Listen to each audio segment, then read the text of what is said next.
All right, I think we're live, dude. Cool.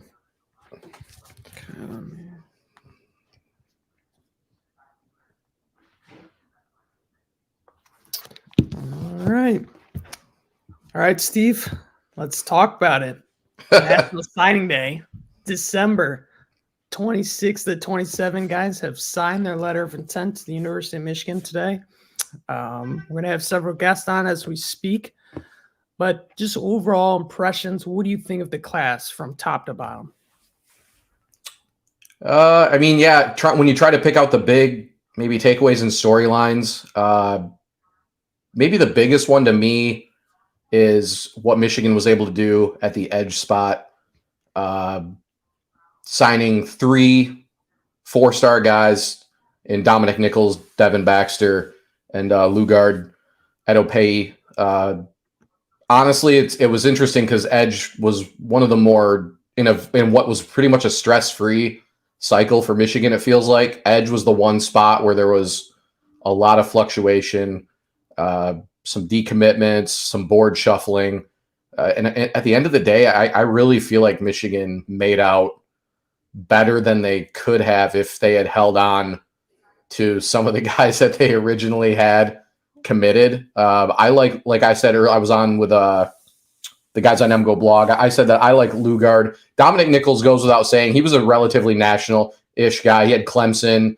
He had some other pretty big offers. Lugard and Baxter. Baxter, not so much a super late riser, but a little bit of maybe a mid to later riser. I like those two guys more than, let's say, the 2 guys that decommitted in Elias Rudolph and Jacob Smith. No disrespect to those guys at all. I just think Michigan upgraded in both situations there. And I'd say 1, 2, and 3, like 1, 2, 3 combo here. This is the most high ceiling edge group that they've brought in under Jim Harbaugh for sure. I mean, now there's work to be done, particularly with Baxter and with Lugard, but I really think all 3 of these guys could end their careers as major contributors for Michigan because they really are. Michigan has recruited guys who don't have the combination of size and athleticism and bend that these 3 guys do. These guys check all the boxes that you want for an elite edge player. Michigan has developed guys into elite type edge players or very, very productive edge players. A lot of different types of guys. You know, Mike Morris was a bigger body, but long.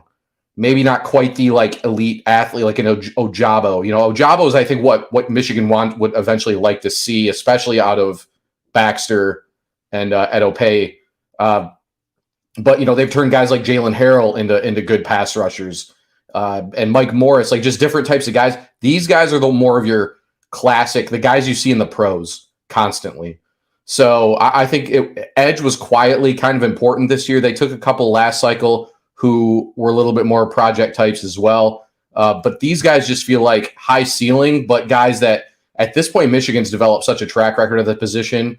I think these are the types of kids you want to try to bring in and build around. Let's talk about, I guess, the offensive line, the defensive line. Let's start with the defensive line, and hopefully we're gonna have Owen Wafel come on the channel here, the show. But what? I guess there he is. Speak of the devil. Speak of the devil. Here we are with Michigan newest signee, Owen Wafel, defensive lineman out of New Jersey. So, Owen, let's start off. How do you feel about being officially a Michigan Wolverine? Oh, man, it's a great feeling for sure. It's a dream come true, to be honest. Take me through your recruitment. At one time, you're committed to Notre Dame. Then you kind of flipped to Michigan. Take me through that process and just how that all played out. Yeah, so I basically committed to Notre Dame as a sophomore, like end sophomore year, and I never really visited many other schools. I think the only schools I really visited were Penn State and Rutgers and Notre Dame.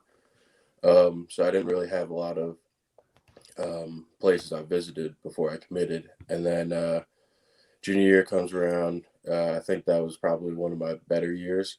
And then that's when like a lot more of the bigger schools, I guess, kind of came to start like talking with me.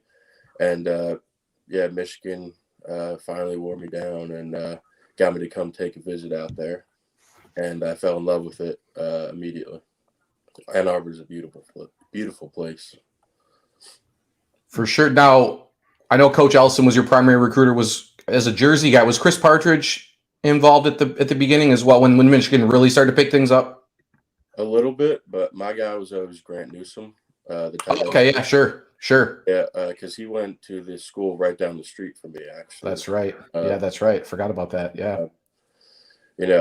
Just I got to start talking to him like kind of right before I started my commitment process with Notre Dame, and then he just kind of always kept checking in on me, see how I was doing.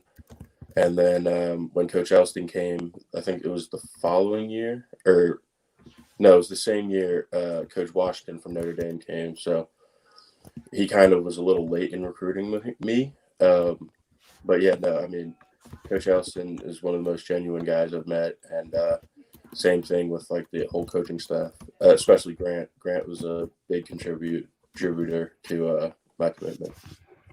What do they view you as when they're recruiting you? I mean, obviously they're trying to get you to play for them. What do they describe to you as far as not just your future role, like where they want to use you, but are there any other players that are on their roster or they've had in the past? Maybe Elson's coach at Notre Dame or Michigan that he sort of said, "Hey, this is the kind of guy we think we can turn you into." Yeah, I mean, it hasn't really said much about that, but I've always seen a lot of reporters compare me to Mason Graham. And, obviously I don't think I'm as tall as him.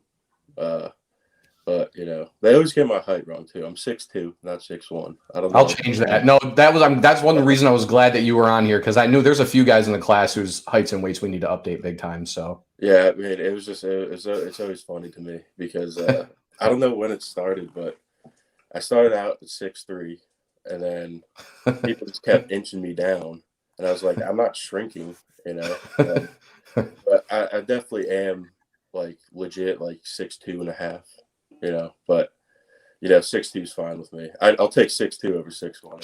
Sure. All right. But Mason, you wrestle as well, right? No, I was back. You didn't. Okay. So what is it about Mason's game? Is it the aggressiveness up front, the burst off the line? Like what about him? I honestly, I don't know. No one's ever really explained it to me. I just kind of heard the name. And I kind of Sure. But I personally, I think it's a great honor to be compared to such a great player. But I'm really coming to Michigan trying to be my own player and just kind of see what my role is when I get there. Gotcha. So, Owen, just talk about your game. And I guess what are you going to bring to Michigan? Like, what should Michigan fans expect from you once you get there? I guess by just relentlessness. I kind of I don't like losing. It's like my least favorite thing, and so I'll just keep going every play. Even when I'm tired, I'm just gonna still push through, and just relentlessness and just I guess tenacity. Really, I'm just really just excited to get going. So I'm assuming you got to talk to Coach Harbaugh quite a bit during this process. Mm-hmm. Do you have a story or a moment that you could funny story that you could take us through with Coach Harbaugh that you're like, okay, this guy's a little different than usually that the media portrays him to be? Yeah. So, my family and I were really big into like cold baths or like ice baths. We actually still have our pool open right now, and we've been kind of going in it. It's about 31 degrees, so you have to keep the water going every day because or else it'll freeze. So, so when the first time we came to Michigan, it was just me and my dad, and we were just sitting there talking with him about ice baths for probably 20 minutes. And, it was just so funny that, we had something in common that was just like, he loves ice bath. He got up and he started like, it makes me feel so good. It was so fun. And then also when he's demonstrating all the workouts that Coach Herb puts all the guys through, he'll just stand up randomly and start doing like cleaning motions and start like dropping into squats. He's a great guy. And truly, he's like my main reason for committing. I think he's one of the greatest guys too.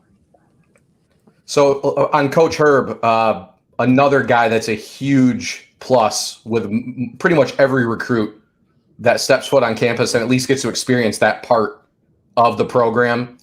What is it about him that really stands out? I mean, he's a guy going back to when he was at Arkansas. I know Frank Ragnow plays for the Lions. Loves that guy, loves Coach Herb to death. He seems to have that effect on the guys on the team, but also with the guys that might play it for Michigan someday. What was it about him and maybe even his programming that stood out to you? Yeah, I've said this before, but the first time I met him, it felt like I was ready to 1v Georgia. He got me so amped up. But honestly, it's really just his style of training. And, it was really cool to kind of see the more intricate parts of training and not really kind of just the squats, the deadlifts, and the bench press. But he kind of looks at it more of a strengthening tissue instead of muscle, just so longevity purposes. I think he's really ahead of the curve over everyone else in that regard. Gotcha. Well, Owen, I appreciate all the time. Congrats on becoming a Michigan Wolverine, and I know we'll be in touch in the future. Yeah, I appreciate it. Thanks, All Owen. right, man. So, Steve, man, what do you think of the ice bath? How do you feel about that? Would you jump About the in ice bath? Yeah. What do you think about that? I'll tell you right now. So I bought one of the portable ones, and I put it out on my front step. My front step, there's a little corridor there that leads up.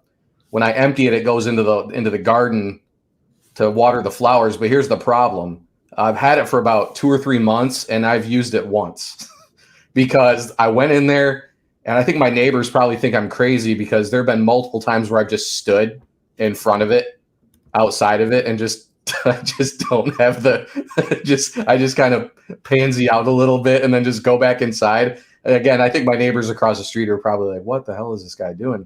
What? Probably don't even know it's an ice bath. They're probably like, why does he just stand in front of this thing in front of the door? But no, I mean, that's, it's been I don't want to call it a fad because there's a lot of studies, that are very high on it. Like I said, I took the time to purchase one. I probably should be using it. But I much prefer the sauna recovery method instead of the ice bath. But for a kid like him, it's got to be great recovery. And that doesn't surprise me. I can see Harbaugh using something like that too. He's the kind of guy I can totally see that with. So smart thinking though on Owen's part. For sure. And now real quick, but he has a brother, Luke, being pretty highly recruited as well, right? He does. He does have a Michigan offer, I think, too. Right. So a family and a name that, fans should probably keep in mind for the future too, because it sounds like Michigan's going to recruit his brother as well. So absolutely. So Steve, let's talk about position groups. Let's kind of break it down that way. We're talking about defensive line right now. You mentioned Owen. What do you think about what they did up front in this class? I think you'd agree. I think getting Pele at the end was really nice, right? They were searching for a nose type guy, like a one tech, like a guy that's going to play right in the middle constantly.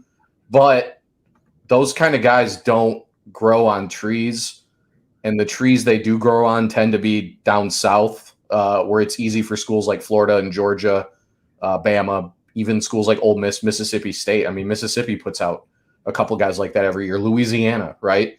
To get guys up in the Midwest or even just in the Pennsylvania general area, they're very difficult to find. So USC getting rid of Alex Grinch, as they should have, really helped open that door back up for Michigan.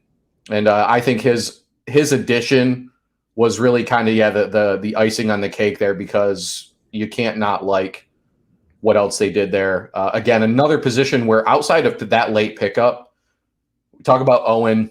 That was a very quick flip when Michigan really started to push there. I mean, he even kind of said it once he was on campus. Sounds like it was over. And then you talk about guys like Ted Hammond and Manuel Bagel. I found out it's Bagel today. It's not Beagle. That shout out to Seth from MGO Blog for that one. He's always got the pronunciations. I had to lean on him a little bit this morning, but Yeah. yeah, guys that Michigan offered, took commitments from, and never wavered on the entire cycle. Right, very low pressure in that regard. So very interesting. I mean, the question, especially with Hammond and I think Bagel, are where exactly are they going to fit? What are their future roles? I think we're going to have Ted on, right? Is he one of the guys coming on? That's the plan. Yep. The plan right now, yeah. So I'm interested to see if he has an answer. If well, I'm sure he's got some kind of answer, but what Michigan is looking at for a guy like him, because every cycle there's a handful of guys that commit so early, and we're pretty much Michigan leans the entire time, and they're kind of forgotten just because there's no dramatics, there's no nothing really exciting about the recruitment, which is fine. If you're Michigan and you're the kid, that's great. That's like best case scenario. But then, like I said, you kind of forget about some of these guys. So both those guys, Bagel and Hammond, were committed to Michigan for a really long time.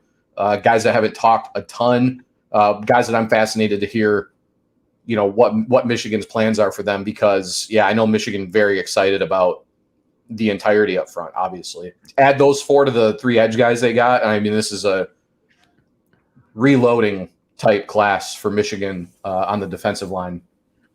When I'm looking at the defensive kind of side of the ball, kind of what they did, I think the biggest takeaway for me is all these guys are versatile. I mean, it's not even just the defensive line. When you're looking at the backers, when you're looking at the defensive backs, you're talking about Jacob Oden, who could play basically any spot in the secondary. You got Cole Sullivan, who could probably even play edge. We talked about that. You got Jaden Smith. He could probably play edge, but they're more likely going to play linebacker. And then you mentioned a guy like Ted Hammond, who probably could play a 5. He could maybe play a 3. He could slide around on the defensive front. I just think when Michigan and this defense, when it was first established with Mike McDonald, they wanted big, strong, versatile physical pieces. And you're kind of seeing that because a lot of guys, these past few recruiting cycles, they could have took some guys that I think both of you and me both know they're highly recruited, but they weren't fits. They didn't fit the mold. They didn't fit the structure, the physical prototypical standpoint they're looking for. And that's why a guy like Lugar Edopai today, 6'7", 230 pounds. I think he's a 7'1" reported wingspan, which is incredible. I mean, that stuff you cannot teach. But what you can teach, or what you can do, is you can bulk these guys up. And like he mentioned, Owen, having Ben Herbert, which has been the X factor for a lot of these recruitments, kind of develop these guys, kind of build them up and become what they are today. That says a lot. I think Michigan's development and what they do producing these guys has been kind of their calling card on the recruiting trail. So I don't know. I just personally love both sides, offense and defensive lines. I think when you're looking at some of these guys, and here's the other thing too. A lot of these guys, Michigan fans, they understand, they were top takes, top targets from the get-go. These weren't like guys they circled back on, like David Poly. That was a guy that they always wanted, just happened to fall into their lap where USC was struggling. Alex Grinch gets fired. You don't know the, status of Sean Newell, former defensive line coach here at Michigan, who's now at USC, and Mike Elston kept the iron in the fire. Next thing you know, he's committed by Thanksgiving. So there's a lot to like with this class. But I know one position group you really had a good focus on and kind of good understanding for throughout this process was linebackers. So what do you think about the linebacker class with Mason Curtis, Jaden Smith, and then Cole Sullivan, and I don't know if I'm forgetting anyone else. Jeremiah Beasley. So What do you think of the 4? Honestly, another position where I think Michigan. So I wrote a piece a little bit earlier. I finally did the emptying the notebook thing that people are always asking about and stuff. For 24, I got the impression that Michigan was not totally enamored with the linebacker group nationally. Not very high. Like some of the guys you see that are pretty. I mean, there's a few guys like I don't like Sammy Brown, right? The kid who signed with Clemson. That kid's going to be a stud. He's a no doubter. But there are a lot of guys that were kind of highly ranked that I don't really think Michigan was ever particularly super high on. And I think they picked and chose, like you talk about guys like Jaden Smith and Cole Sullivan, especially. I think Michigan absolutely stole both of those guys. Now, to be fair with Sullivan, I mean, he did have Notre Dame. He did have Penn State. He wasn't like a complete unknown or anything like that. But as we've said a lot, probably the default TMI favorite recruit of the class. I think everyone has agreed that he's underranked at 80 as a 3-star 87 guy. But it was an important class for them because they've kind of always skated by taking like 2-ish guys at linebacker. I think Hayden Moore and Samaj Bridgman last cycle were a little more of your thumper middle linebacker type guys. They really upgraded athletically at the linebacker position. And, and that's even if one of those guys like a Sullivan or a Smith or a Mason Curtis, especially maybe especially Mason Curtis, maybe bumps up to that edge spot, right? I mean, all three of those guys, depending on what Michigan wants to do with them in the weight room, with Ben Herbert, any of those three guys could move up and play edge. Could be maybe a couple of them are position or scenario type guys at the edge spot, but all three are potentially have the type of body build and athletic ability, to be there permanently at some point. So yeah, they really, really upgraded athletically at the linebacker position, which I think was a huge, huge need for them in that room, right? I mean, they took a transfer last cycle in Ernest Hausman. They took another one today, getting Jayshawn Barham from Maryland, right? So it's a position I think they've sort of viewed as a need, both short-term and long-term.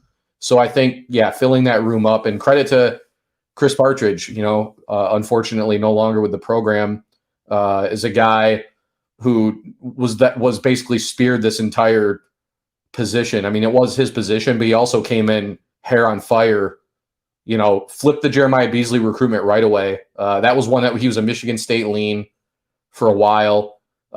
Michigan comes right in after Chris Partridge. I want to say Jeremiah Beasley was like the first phone call that he made, just about turn that recruitment around right away. And then you talk about guys like Cole Sullivan, then Jaden Smith. You unearth Jaden Smith out of Charlotte, who, when he committed to Michigan, had no ranking or rating from any service, I believe, and is now in the top 247 on the composite. So, yeah, I mean, hard not to like what they did, but particularly as far as not just getting good, talented players, they just really got more athletic at the position. And I think that was really probably their biggest aim there going into the cycle, at least after Partridge took over. Gotcha. Defensively, let's kind of take a step back. Let's look at the secondary. I think for me personally, I got to double check to see if he's sending his LOI, is Josiah Edmonds. I think you talk about a huge, and I understand quarterback is always going to be number one priority, but that might be pretty high up there in terms of most important guys to get in this class. Cornerback was a position that Michigan has recruited, but they've struck out on several guys throughout these past few cycles. They've landed several guys, but they've also missed. And when you're looking at this cycle, they put a lot of eggs in the basket for Bryce West, one of the top guys in Ohio. They put a lot of eggs in the basket for Aaron Scott, a top guy in Ohio. Both those guys went to the Buckeyes. They both stayed home. But I think the biggest thing was Steve Klingscale took action right away. A week after Aaron Scott commits to Ohio State, and fans are wondering, and we got plenty messages on our message boards of like, where's Michigan going to turn to? Who are they going to look at? Josiah Edmonds secretly kind of was behind in the background of the picture, camped, blew him away. Then he went to the Wayne State camp. Michigan got a second look at him. Loved his performance. 6'1", 180 pounds. Guy that's got a great length. He's a versatile playmaker. He plays both sides for his high school, and a guy that I think Klink looked at and said, he's tall, long, and athletic. I can work with that. Next thing you know, he gets an offer from Michigan. He's committed to Purdue at the time, which, as we all know, head coach Ryan Walters has a pretty good track record with defensive backs.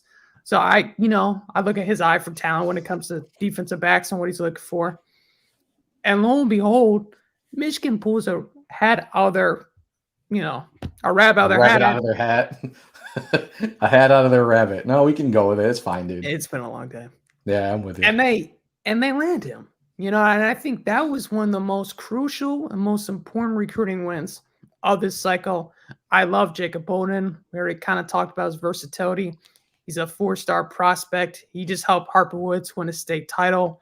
You got Jeremiah Lowe, which is another kind of in for Steve Klingscale because his son, who's coming to Michigan, who just accepted a PWO offer, committed and signed, is from the same high school, Frederick Douglass in Kentucky, which is one of the more premier high schools in Kentucky and just in the Midwest in general. So I like the collection that they've got. And then on top of that, Steve, and I know this is the recruiting show, but this is kind of part of recruiting.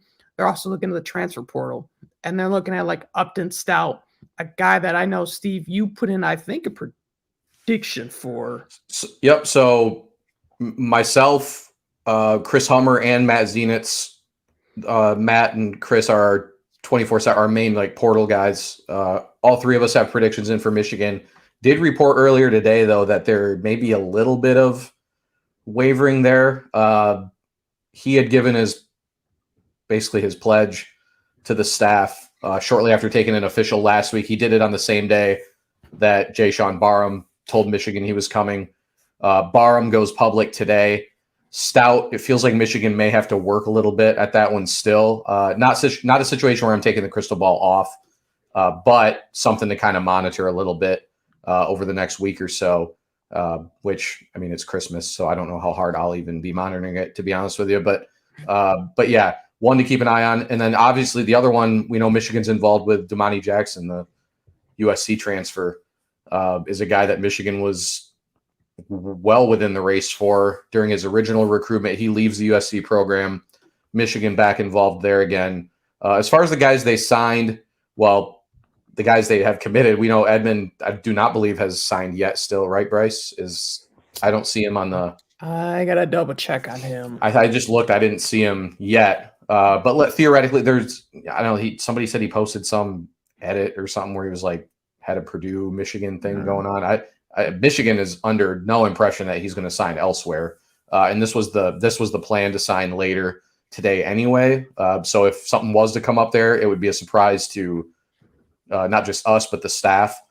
So let's just say they have all three guys. Yeah, Edmond is a guy, like you said, I think they offered, it was within 24 hours of Aaron Scott committing to Ohio State that they put that offer out. So it is clear as day that he was next up on the board, because they missed on they missed on Terrion Nichols too, the kid that signed with Kentucky today. I think he was a guy we thought Michigan might end up with, was a guy that was a take, another Cincinnati kid.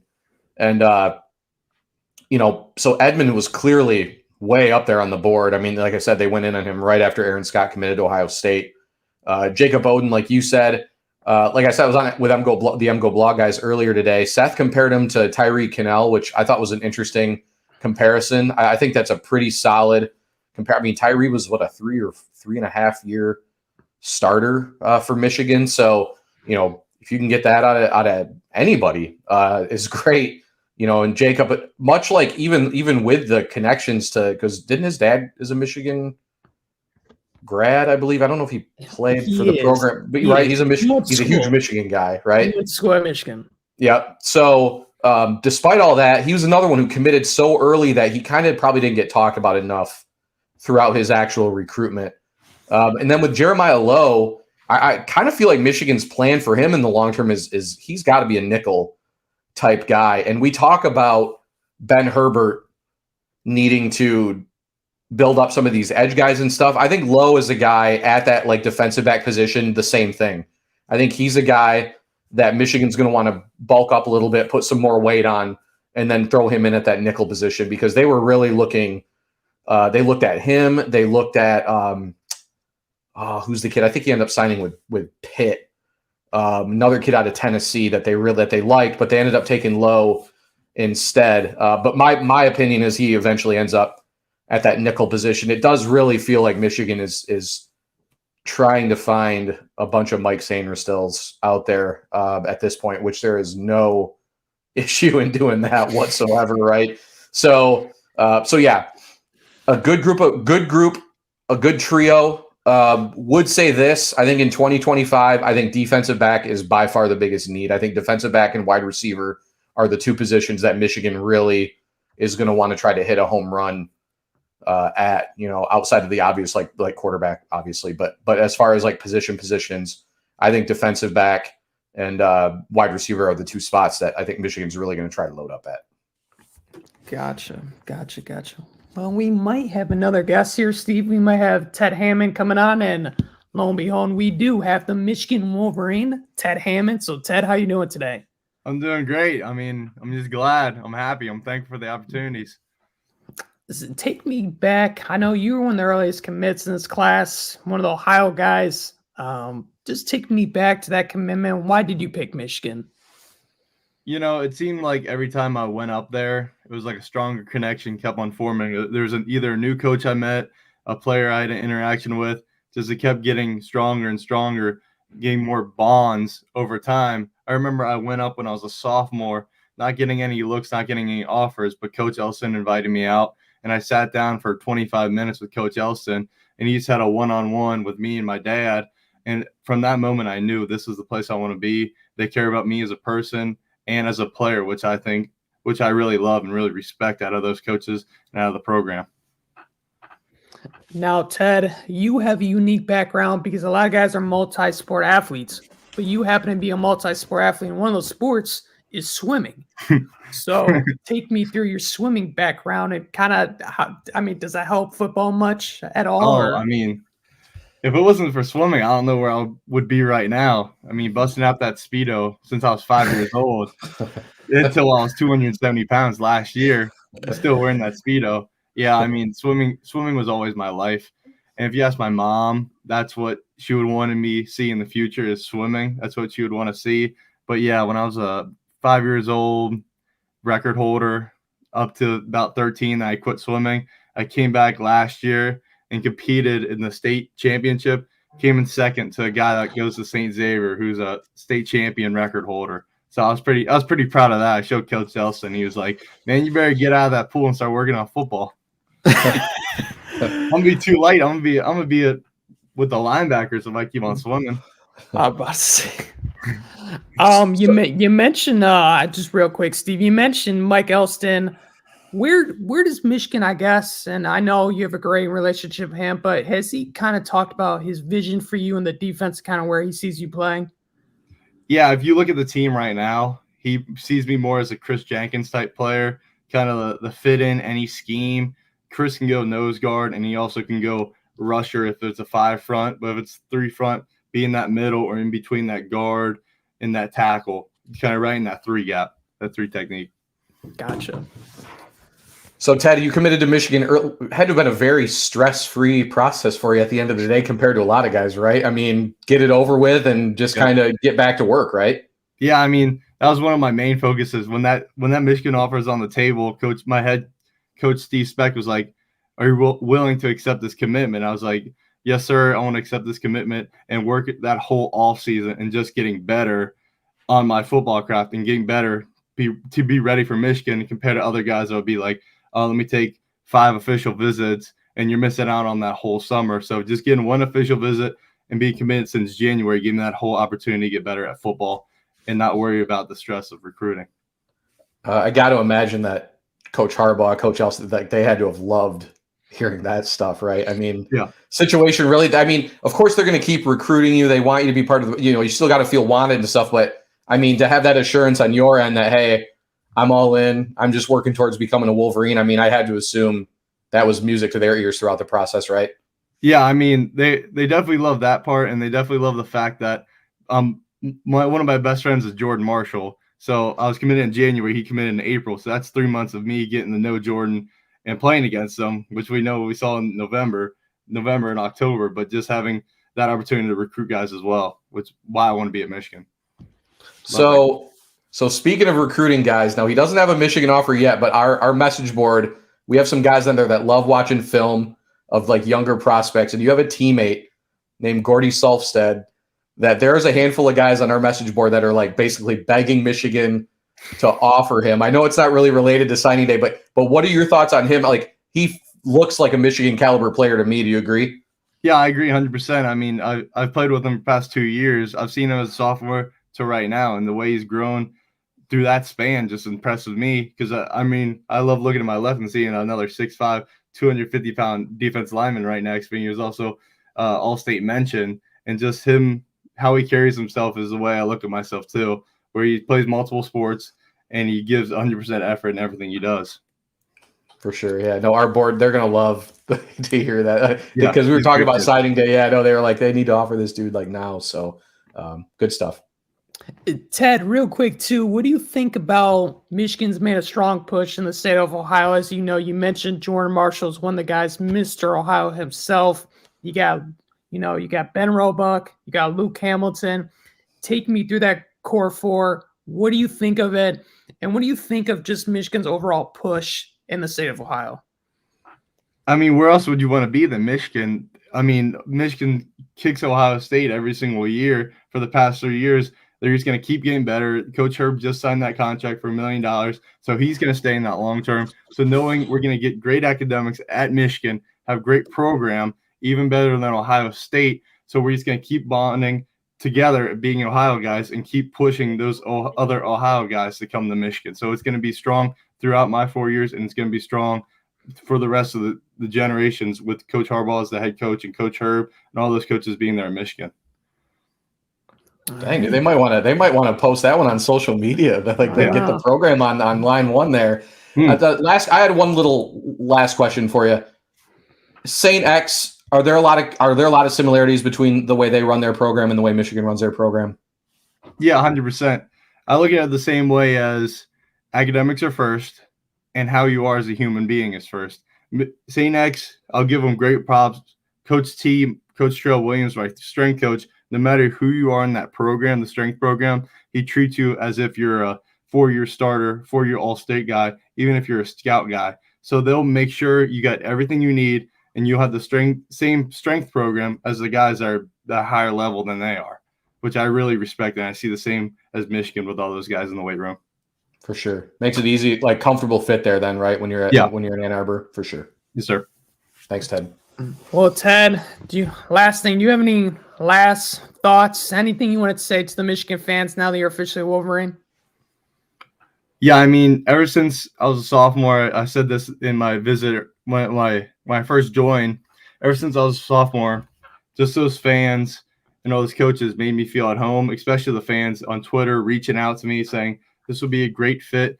And wherever I go right now, when I say I'm going to play football at the University of Michigan, they're all like, you're going to do great. Not just the football program's great, the academics great. So just having that community around me, knowing it's a special place, and knowing I'm going to a great program gives me great comfort, gives great comfort to my family, and knowing that I can succeed after high school and also succeed if my football days are over, that community, those fans are always going to back me no matter what. So it's just a really special place, really special opportunity. Awesome. And, I was just thinking while you're talking too, you're pretty close, not just with Ohio guys, but with a Michigan guy, Bobby Kanka. So you just talk about that bond. I know he's not in your, obviously, recruiting class, but he's in one a year younger, 2025. What do you think about him and just that friendship you guys have made? Yeah, it's really special. I know he's a Michigan guy.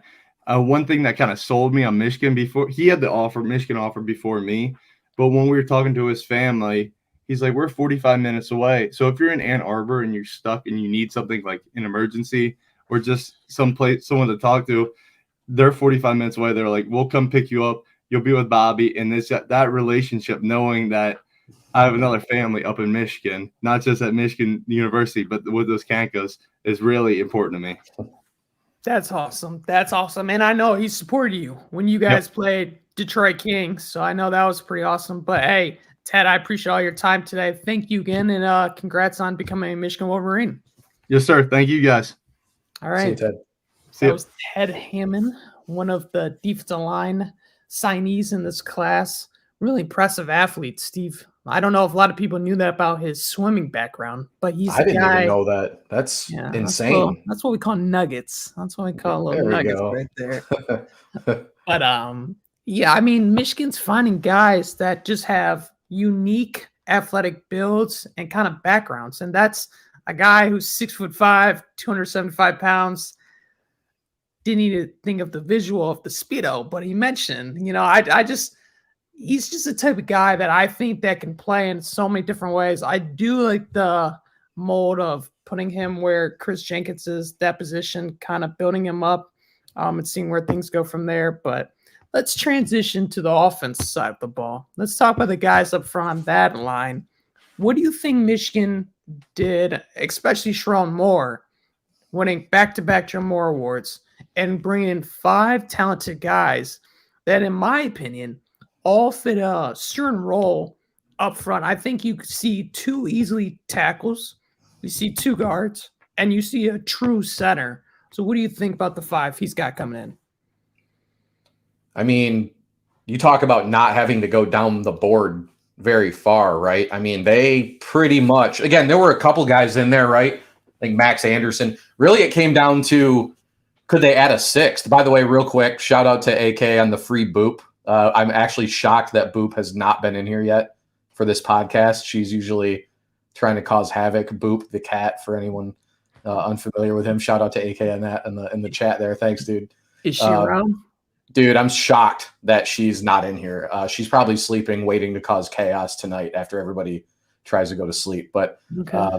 anyway, Michigan did, like I said, Michigan did not have to go very far down the board on the offensive line at all. Like we said, the biggest question at one point became, were they going to take a 6th? And who would it be? And that's when it gets difficult, right? Because you don't want to be and some of the guys that they went after, like a Bennett Warren, a Michael Luini, Max Anderson. I mean, these guys were elite recruits. Do you want to be the 6th? It makes it very difficult. As good as Michigan has been up front and as many pros as they have produced and are going to produce up front, makes it very, it's just a lot harder to get that 6th guy on board. So the 5 that they got were tip-top targets, as we would call them on the site, right? Such a nice mix, too, like you said. The lowest ranked guy of the group, Ben Roebuck, I think ceiling-wise is not that far behind Andrew Sprague. Sprague's the highest-ranked guy, the one, I think, who rightfully so, the highest-ranked guy, I think, at this point, and the guy who probably does have the highest ceiling of the 5. But Roebuck is a massive dude. And you got, again, keep going back to Ben Herbert, another guy, you give him a couple of years in that program, it just feels like Michigan is really going to have something there. So, we got Andrew Sprague at tackle, Ben Roebuck probably going to play on the inside.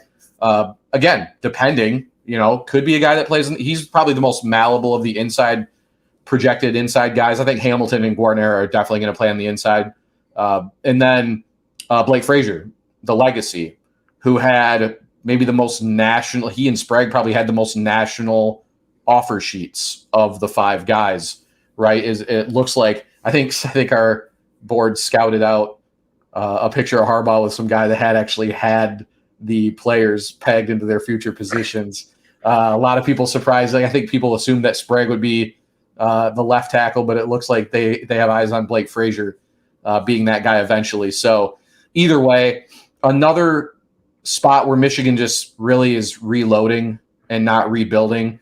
Gone are the days of, like 2000, let's say like 15 through like 18, even a little bit after. I think it took forever to rebuild I don't want to say the damage that Hope did to they recruited some really good offensive line classes, but a lot of those guys didn't pan out, and it left them in a really rough position for a long time. But they're finally at a spot now where they're just rebuilding every season up front. And this class has the chance to be special. They took 3 last cycle? I think Link, Amir Herring, and Ifobi, right? These 5 guys all have a chance to play eventually, obviously. And other one on Guarnera, I saw Cooper Patagna, one of our national analysts, actually compared him to Mason Cole, which I thought was a pretty solid comparison. Wondered, Mason Cole was a top 100 guy. I don't know, maybe bump Jake up then if you're going to compare him to Mason Cole, right? But either way, again, just Michigan cannot stress enough, particularly up front, which maybe year in and year out is the most important position to recruit well. 5 guys that Michigan absolutely wanted and did not have to move down the board basically at all for any of them. Let's move to the backfield. They're adding 2 guys. One that's probably gets talked about the most, Jordan Marshall, Mr. Ohio. Last guy to went to Michigan was Charles Woodson. So he's an elite company, 5'11", 195 pounds. He's got an all-around skill set. I've seen him in person. He fits exactly what Michigan needs. He's elusive. He's got good burst. He's got great vision, instincts. He can pass block. He can catch the football. He can basically do it all. And I know one of the knocks was his speed. And then the very first carry of the season, I'm watching him. He takes it 75 yards to the house. So I don't see many questions with him. I think obviously 2 huge recruiting win for Mike Hart to land him away from Ohio State, who he did have Ohio State offer. I know that's a big thing Ohio State fans like to claim, that most of these guys Michigan gets, they don't have Ohio State offers. Jordan Marshall had one, and it was committable. He could have went to Ohio State.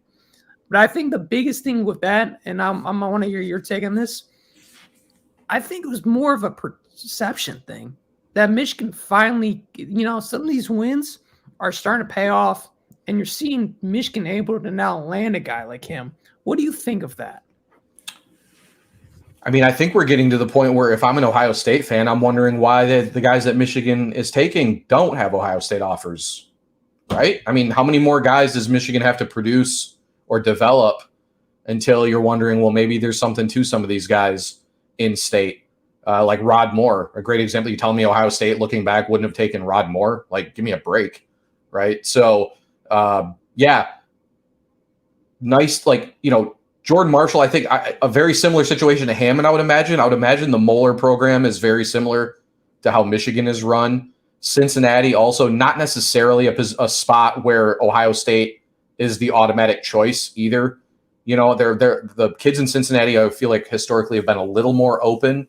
But yeah, I mean, love Jordan Marshall. I think depending on what Donovan Edwards does with the draft, I do think Marshall is a guy who could be a first-year type player for them. I don't know if he'd be RB1 necessarily, but could be by the second half of the season, right? I mean, he does have that capability of being the number 1 guy. And then, yeah, Micah Capana, the other running back out of Bishop Gorman, one of the more intriguing storylines of the cycle, I thought, now looking back now, was when Michigan took a commitment from Micah Capana with Taylor Tatum still on the board, right? And at that point, it felt like Michigan was still in the race, at least to the point where, maybe Taylor Tatum, by the way, I don't know if he ended the cycle as the number 1 back, but he's up there, right? He's at top 2 or 3.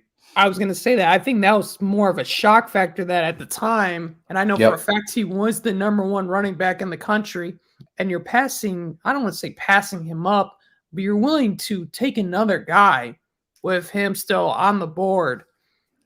And it's not like Micah had this this crazy offer list, or he had some insane top 247 ranking.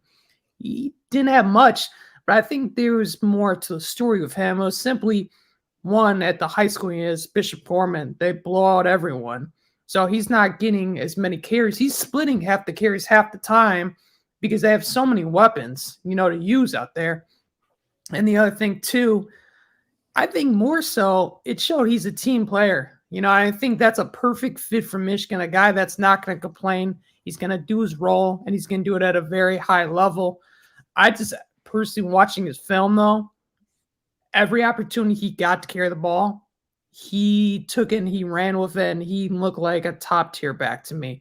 And on top of that, our player Angula for 24/7 Sports, he gave him a nice raise to I think he's Just outside of 4-star range, right? right. The high So, 89. Yeah. I mean, I think he's 4-star, and I think he's actually personally for me a great compliment to Jordan Marshall. He's a bigger back. He's kind of, I don't want to say he's like a Donovan Edwards, but he's just a bigger, stronger back. Whereas I feel like Jordan Marshall's that more compact, like Blake Corum, kind of For sure. type of back. So I think Yeah. personally, when you're looking at Jordan Marshall and you look at Taylor Tatum, I think those are very similar type of backs where Micah Capana is a great compliment. So big props to Mike Hart too. To Mike Hart, absolutely. The other thing with Capano that's really fascinating, you talk about him being on that Bishop Gorman team. It's not quite the same, but there are some similarities to Ben Hall the cycle before, right? How like Ben Hall, I believe, was part of a North Cobb team that had 3 Power 5 running backs in the same grade, I think, right? Or at least 2 in the same grade, and maybe another guy is graduating this year. But either way, part of a absolutely loaded high school backfield where you don't get as many opportunities to, put up the 300-yard games that some other guys can put up because they're getting 20 carries. Like these guys had to take advantage of every carry they could get. And so in that regard, yeah, it's props to Mike Hart for sort of not unearthing these guys, but sort of. I mean, at least on the national level, because like you said, Capana had a solid offer sheet, but not quite to that national situation. And to say, you know what, we're going to go with him instead of, waiting it out with Taylor Tatum, which, they may not have gotten Taylor Tatum at the end of the day either way, but they were still in that race and could have had a situation where maybe Capana commits elsewhere. And then Michigan, if they liked him enough, would have had, but you had to work a lot harder to flip a kid who's committed somewhere than you are to get them originally. And to say, hey, we're basically not, like you said, not passing, but we want to take you now. And now we don't care about the number 1 back in the country. Like we want to take you right now. I think is definitely what, is what is so interesting about these, the running back, him and Hall, the last 2 cycles. Let's kind of keep it moving. Let's look at the tight end position. I think personally, and I've said this several times on the board and maybe even on Twitter or X as it's called now, that the pairing of Brady Prieskorn and Hogan Hansen, that might be the best haul in the tight end class for this cycle, in my opinion. I mean, I'm a huge fan of both of them. I know their rankings have steadily kind of dropped. I'm not going to bash anyone. I think the guys that do rankings do a great job. I think both of them should be rated very higher. That's just my opinion. But let's start off with, obviously, Grant Newsome. I mean, this is a guy that's kind of slowly churned his way, found his role, and now he looks like one of the top recruiters on the staff. I mean, we talked about Owen Wafel. He mentioned Grant as one of his main recruiters. So give me your initial thoughts, though, at Brady Prieskorn and Hogan Hansen. And with Hogan, you actually wrote an interesting little tidbit with him today on that one wasn't always as, button up as most people thought it Was, again, another kid that does not do a ton of interviews, right? So sometimes this stuff can kind of, I don't want to say slip through the cracks, but sort of. Hogan Hansen, Michigan had to hold off a late charge from Oregon, Washington, and Alabama, actually, for his signature today. Didn't get the impression that it was too much in question necessarily, but Michigan definitely had to put in some work here in the last week or so to basically cross the T's and dot the I's, however you want to put it, to make sure he was still a part of the class. So, I agree. I mean, I think Michigan feels like they signed the best 1-2 at tight end in the country this cycle. I don't know with the rankings. I think Brady just fell 50 or 60 spots again in the most recent re-rank. I don't know if it's because he doesn't have any verified numbers. I don't know if it's because he plays in an offense that don't they run the wing T at Yeah. Adams or something pretty similar, right? Like They doesn't get used a to, but yeah. doesn't get a ton of opportunity to showcase his ability as a receiver. I thought just off the cuff, like I thought Brady's senior film popped pretty well actually, as far as the stuff that I think sometimes the stuff that's tougher at tight end is that like some of these guys think they're just like really big wide receivers in high school. He came in with his senior film and plays incredibly aggressive, both standing up on the line and just getting out on the edge or whatever. So, Michigan's not sweating those rankings. I mean, these were two of the top 3 or 4 guys, I think, overall on their tight end board again. And they're both guys. Hogan Hansen committed pretty early. Matter of fact, I think when I wrote that up, he'd been verbally committed for over a year, before signing today, right? So, I mean, again, another low pressure position where Michigan got 2 guys they really, really, really wanted. And yeah, they had to work a little bit with Hansen, but he's in the boat. He sent in his letter of intent, and obviously Prieskorn did as well. So yeah, another position where I don't think Michigan could be much happier, how it turned out than it did. I don't want to dip too much in the 2025 recruiting cycle, but that's going to be one position I'm really curious about to see how that unfolds, tight end recruiting, because they are on so many top guys. And you and me have talked about this kind of off air before, but just quick take.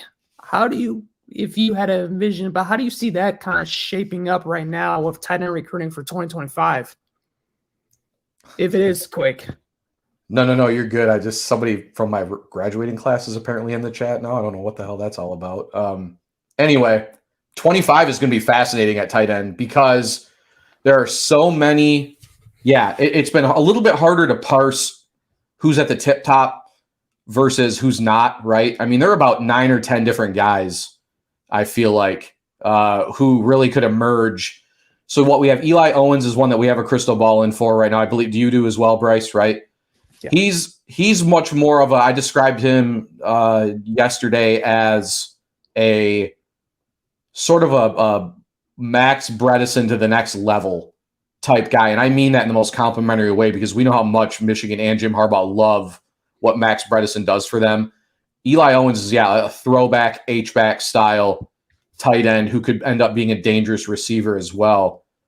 So, he's a guy I think Michigan feels really good about. I almost feel like I think every cycle we talk about maybe this is the year they take 3 because they always have too early commitments, and then they're always still kind of in it for another guy, but they can never really wrap it up. They kind of continued recruiting Walter Matthews, who ended up signing with USC at tight end after they had Hansen and Prieskorn. But with Owens being a guy they're in on as a little bit more of an H-back style, I could see them go for 3 if they get the right 3. Now, a couple guys I kind of think about are actually both out of Kansas.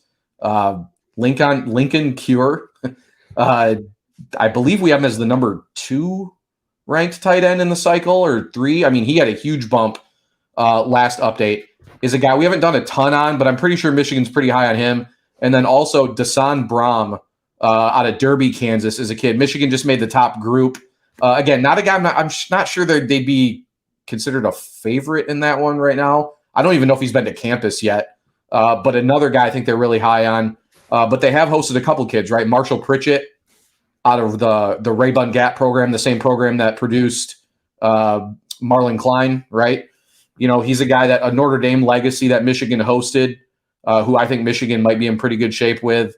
And then a couple other guys. I don't know. Like one guy I'm not totally sure on is like Luca Gilbert out of Lakota West in Ohio. I'm not quite sure where Michigan's at in that one. But yeah, tight end will be, I think, a little more interesting this year just because there aren't, like I said, it's normally maybe the first position that's wrapped up every cycle just about because there's a couple guys that there's usually like one that we feel like Michigan's going to get the whole time they get. And then there's another guy that commits kind of early. And I don't necessarily think that'll be the case this cycle. So interested to see how that plays out. Let's kind of spread it on the side. Let's look at the outside and let's look at the receivers. Michigan has 2 guys in the fold, And actually, now that I check, Josiah Edmond has signed his LOI. So now all 27 are in the fold. That pretty much makes this the most easiest, quietest, drama-free signing day I've ever covered, Steve. Been pretty simple, which honestly I'm fine with, and I know Michigan's fine with as well. I think if they could do this every year, I think they would, because this is just ideal for everyone. I know not for the fans, it's not, but we actually It should be. It should. They're in the playoffs. I mean, yeah, right. I mean, what do you want? You want to go through what Florida went through today, or you want to be an Ohio State fan? Like, I don't even think Jeremiah Smith has sent in his letter of intent to Ohio State yet. Still, right? Number one player in the country. I know, right? I mean, honestly, they probably want 2016 recruiting cycle, which you mentioned. You have the Devin Asiasi commitment at the very end. Rashawn. Forgot about Rashawn when we were talking about that. I forgot Rashawn was there. I remember Jim found out about Rashawn at the signing of the Stars event. Remember that when I think he was in backstage or whatever, found out he had signed. Yeah, no, you don't necessarily, if you like, and that's the other thing, people say Michigan's ranked 18th or 19th. It's totally Michigan's choice here. I mean, as far right, this class was pretty much signed, sealed, and delivered a month ago, and 95% of it was signed, sealed, and delivered 3 or 4 months ago. So, if you're Michigan, this is what they want. And then they'll complement it with portal additions particularly once the season is over. I think the spring wave of portal entries, I think Michigan will be in a position to be a little bit more aggressive with, because right now, I know that we talked about Jay-Sean Barham, we talked about Upton Stout, we talked about Michigan's numbers are very tight right now. I mean, didn't they tell the kid who signed with Florida? I think you reported that, Bryce. That didn't they pretty much say we don't really have space right now? Joey Slackman, right? The Penn kid. Yeah, he was the Penn defensive lineman, and that was the guy that was actually ranked pretty high in the 24/7 Sports transfer portal rankings, and that's the guy simply that Michigan was like, sorry, we ain't got enough room for you right now. And I think most fans would be fine with that, because look what they have up front defensively. I like a lot of the guys that got coming back as well. But let's transition back to the wideouts. We got 2 guys in the fold, Amarian Stewart and Channing Goodwin. Let's start with Channing Goodwin from Providence Day. I think he's really interesting and a guy that gets overlooked for several reasons. One, he plays on a team with Jane Davis. So you're going to talk about Jane Davis before you're going to talk about him. But I think the other reason he probably gets overlooked too is you got Jordan Shipp, who just actually got a pretty good rankings bump by 24/7 Sport. And so I know he gets a lot of praise and a lot of credit, but Channing Goodwin is a guy that's shown he can run any route. He's got great hands. He's got good size, and he comes from a strong pedigree with his dad, who's played in the NFL and played at Michigan. So there's a lot to like about his game, and a guy I think that can contribute. And he might not be the flashiest player like Cornelius Johnson, but he's going to make that catch, and he's going to be a solid overall contributor and someone you look back at and say, he had a great career at Michigan. And that's kind of what I see with Channing Goodwin. Then with Amarian Stewart, 5'10", 180 pounds, reminds me a lot of Samaj Morgan. But, I think the coaches see more of a blend of AJ Henning and Roman Wilson. I think if you put those two combined, I think that's what you see more of Amarian Stewart. And I think the thing with him, and I wrote a piece on this, is Michigan does a great job of finding playmakers and then carving out a role for these guys. So if Samaj Morgan, they said, all right, this guy's a home run hitter. We got to find and get him the ball any way possible. So you've seen him do jet sweeps. You've seen him in the kick return game, the punt return game. Any way possible, they're going to find ways to get him the ball the quickest and most effective way. I think with Amarian Stewart, that's why I could see him play as a freshman. I know that's not I don't think he's going to high volume amount of snaps, and he's going to be a guy that, gets significant time, but I think he's going to get snaps that I think are very vital and that could pay off in the long run. And he can make an impact because he's shown his senior year. And I know Alan has said this. If Alan made the final call on Amarian Stewart's ranking, he would be a 4-star today. He's a high 3-star, but he's a guy that has great senior film. He's improved each and every season. And I think he's a great fit for Michigan. So, Steve, let's talk about those two guys. And before we probably going to even get in the comments, Galen Bear, the number 1 player in the state of Idaho, a top 100 player overall in the country. He's not signing this, early signing period. He's going to be signing next, the second signing period in February. He's down to Oregon and Michigan. I personally still would give the advantage to Michigan. I don't know how you feel about him, Steve, but just take me through your initial thoughts on those two guys, and then also, I guess, Galen Bear. Yeah, I'll touch on Bear real quick. I mean, just because it's short, I agree. But at the same time, as great of a prospect as he is, not going to make an impact anytime soon, right? Regardless of whether or not he signs with Michigan in February or not. So a guy that if Michigan gets him, people should be super excited because he's probably the best. I don't even know if it's a probably. He's the best pure athlete in the class, regardless of position, correct? I mean, he is the fastest for sure, but just an uber elite athlete. So yeah, with Goodwin and Stewart, I had Stewart as one of my 5 favorite players in the class. I said I kind of see him as an AJ Henning. Maybe he turns into what Michigan was hoping they would get, and not a knock on AJ Henning at all. I feel like, with the high ranking, and he's just super, super fast. I think it was fair to say because we kept picking him to be a breakout guy because we kept hearing really good things about him and it never necessarily came to fruition. So Stewart, not necessarily the straight flyer that Henning was, but yeah, I think similar to how they use Samaj Morgan, because I think Morgan's sort of that Henning role also, to be honest. So yeah, and then Goodwin, I was trying to think of it. I mentioned Tyler Morris before. I also wondered going back a little bit further about maybe like a Jason Avant type receiver for Michigan. You talk about reliable player who does everything really, really well. And Avant went to play in the NFL. I think if we're being, hopefully he's not listening because we'll probably hear about it. But I think he had a longer NFL career than Braylon Edwards did, to be honest with you. So, Jason Avant was an excellent player. So it might be a sort of a comparison there for Goodwin. I'll say this. I think if there's one nitpick on this class, I think it was that Michigan did not, and they're looking for one in the portal right now, but they did not get one of those 6'3", 6'2", 6'3", 6'4" type guys, right? There were a few guys, I think Micah Gilbert, who ended up signing with Notre Dame, was a kid that they really, really liked. Elijah Moore out of Good Counsel.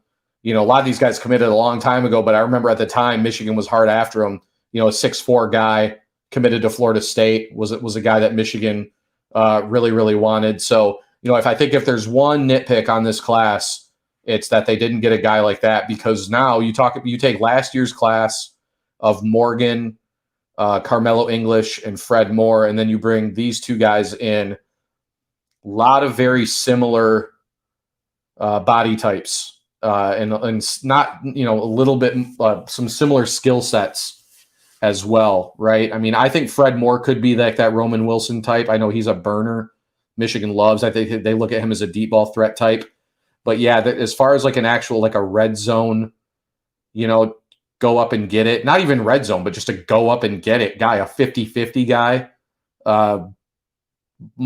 Again, we talk about, I said defensive back, wide receiver will be by far the biggest needs in the recruiting cycle in 2025. And I mean, it's, I think you could argue either way, because a receiver and getting bigger receivers is a huge need for them, in my opinion. And just lastly, The most talked about position every cycle, especially this one, was quarterback. Michigan, but here's the thing, Michigan got their guy. I don't think they really offered any other guys to cycle. And if they did, they didn't really pursue him. So Jane Davis was the top guy. And here's the thing with Jane Davis, his ranking has dropped, but every time you've asked him to do something, he's done it, and he's done it at a very high level. If it's at 7-on-7 settings, or if it's during the season, he's won back-to-back state championships with Providence Day. He's 23-2 as a starter there. He's thrown this season, I think, 34 touchdowns. He has completed 70% of his passes this year. And he's shown he can command an offense. He's extremely efficient. And he knows how to operate at a high level. And when Michigan is looking for quarterbacks, that's kind of what they want. I think one of the biggest knocks on him, people mention, is maybe his size or,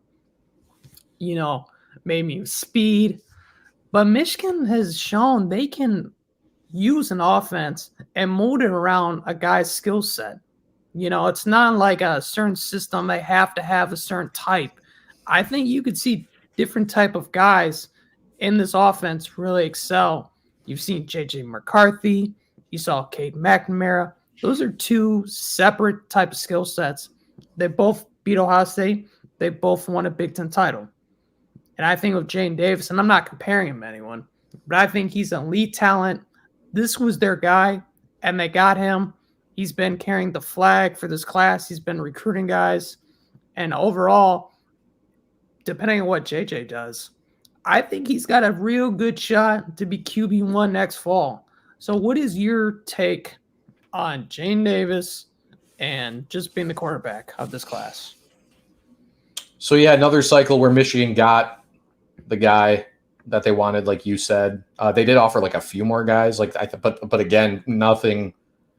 I looked this morning. I think it was like Isaiah Marshall, who actually won Mr. Football in the state of Michigan, right? He's actually really solid. He's a really, really solid guy.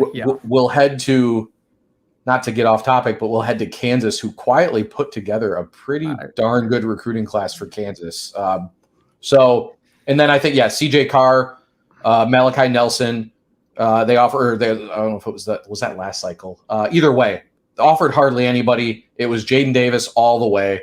I don't really even know who else, that would have been the guy. But either way, I think the question, I think we talked, this was another topic we went in depth on the MGO blog pod, which I thought was good discussion. Our analysts and the way we rank players are really big on ceiling. I think one of the biggest things was, why was Aaron Noland, the Ohio State commit, ranked higher than Jaden Davis when his raw statistics were pretty mediocre, right? And I think for them, it comes down to that ceiling. Noland, as a guy, has a big arm and is very athletic, very fast. The kind of guys Ohio State's had a lot of success with in the past, let's say, right? Davis put up huge raw statistics, but on a loaded team. And, and I'm trying to kind of lay it out the way I think the way they've been looking at it. I think the question is, I think Jaden Davis has an incredibly high floor, which is a great thing at the quarterback position, and specifically, like you said, for Michigan, who does a great job working with their quarterback's strengths. I think the question is, how high is Jaden Davis's ceiling? And again, his ceiling could very well be super high. I'm just trying to get in the minds of our analysts and wonder why he did fall at the level he did, right? Because, he fell quite a bit over the long haul. There wasn't one re-rank where he fell a really long ways. It's kind of been a steady decline, I guess. But as you said, every time he's been put in a position to have to do something, he's found a high level of success at it. So, and you could not, maybe since he's been such a great ambassador for the class and great, the head on his shoulders. You know, the other thing that kind of bugged me, they talked about his height. Did you see where Bryce Young, he did like he's taller than Bryce Young is he not? Oh, right? I'm taller than Bryce Young. Right? I mean, and again, I know Bryce Young had his escapability. I mean, there were, great, he was a great quarterback. Don't get me wrong. But it's like, if that's one of the knocks on him was his height, like, it doesn't even make any sense. He's taller than a guy who just went with the number 1 pick last year in the NFL freaking draft and was a 5-star on 24/7. So, yeah, I just think the big question is, how high is Jaden Davis's ceiling? Now, again, the other thing is, we rank guys towards their NFL potential. That doesn't mean that he can't, like, that he's not going to have a high level of success in college, right? Again, not saying I'm saying all this trying to get in their head, not saying I agree or disagree, because, again, I look at Michigan saying that this is the guy we wanted the whole time.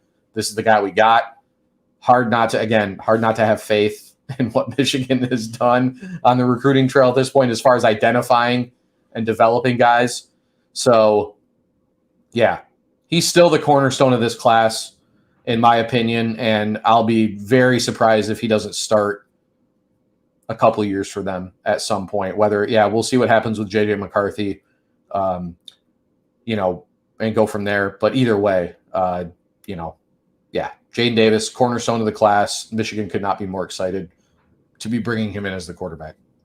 Yeah, and for me to wrap up this whole class, I was told essentially this was a vintage Jim Harbaugh recruiting class. Strong on both lines, excellent tight ends, super efficient quarterback, 2 workhorse tailbacks, and a bunch of chess pieces defensively that have high upside and ooze potential. That's what you see in this class. And you start to supplement that with guys from the transfer portal. They're highly productive guys like Jayshawn Barham. You're starting to see a roster come together. And I think Michigan, and you saw that strategy last cycle, you're going to see them carry that over this cycle. I'm a huge fan. I know, a lot of people want to have that top 5 recruiting ranking at, on signing day and stuff like that. But Michigan finds needs. They kind of fill in the holes with guys from the transfer portal. And then overall, the foundation of their roster is built through the recruiting class. And I think that's a smart strategy, because you see some of these, programs take 30 to 40 guys from the transfer portal. And essentially that messes with your numbers. It's tough to really get a good gauge with your numbers when you got maybe 50 guys with eligibility running out next season, but now you're lopsided because you only got 30 guys on a roster with so many left. Whereas Michigan, it's like a steady build up. You can develop them, produce them at a high level. And overall, I think this class is probably one of Jim Harbaugh's best. I'm a huge fan. And if you sprinkle in a Gallant Bear for the next signing period, I don't really think you can ask for much more. They didn't miss on, a lot of guys. It's ironic because I was reading your notes on 2023 cycle and how that played out. They missed on a decent amount of guys on that cycle. This cycle, I forgot. Often, do you see that list of offensive linemen? They probably finished second. Like, don't you think? Like, was there anybody on there that you disagree? Like, I feel like they did legitimately finish second. And I forgot Luke Montgomery as well was another one who was like a top 100 kind of guy that they finished second for. Is like, holy cow! So yeah, but you're right. You talk about a string of bad luck. That's just bad luck. But here's the thing: they had good luck because you had 3 legacy guys in this class. And I think they're all going to be really good with Jacob Bolden, Channing Goodwin, and Blake Frazier. That's quality. Those are 3 guys that were legacy guys, but not Michigan didn't take them because they're just legacy guys. They were real talented prospects as well that Michigan showed and made a priority. So I just want to say thank you to everyone for tuning into the Michigan Insider Recruiting Show. I know, Steve, you're tired. I know. What are you doing after this? You're just going to take a nap? You're going to bed? So I always have my one. I got a nice beer chilling out there. My tradition at the end of signing days to always have one. It's not quite the same as it used to be because signing day is not really. It's not half as crazy as it has been. This has been one of the easier ones, but that's my tradition. I head to Chicago tomorrow to pick up my nephew and bring him in for the holidays. So yeah, I know that's gonna. But yeah, I'm still gonna be going to bed like really freaking soon, probably. So. Well, hey, good job today. Sam, if you're watching, I'm wishing you the best for you and your family as well. Yeah, Sam, we're miss holding you. down the fort. And again, thank you guys for tuning in and staying locked into the Michigan Insider. We're going to have tons more coverage on signing day and the 2025 class. We're going to get a head start on that as well. So again, thank you for everyone for tuning in.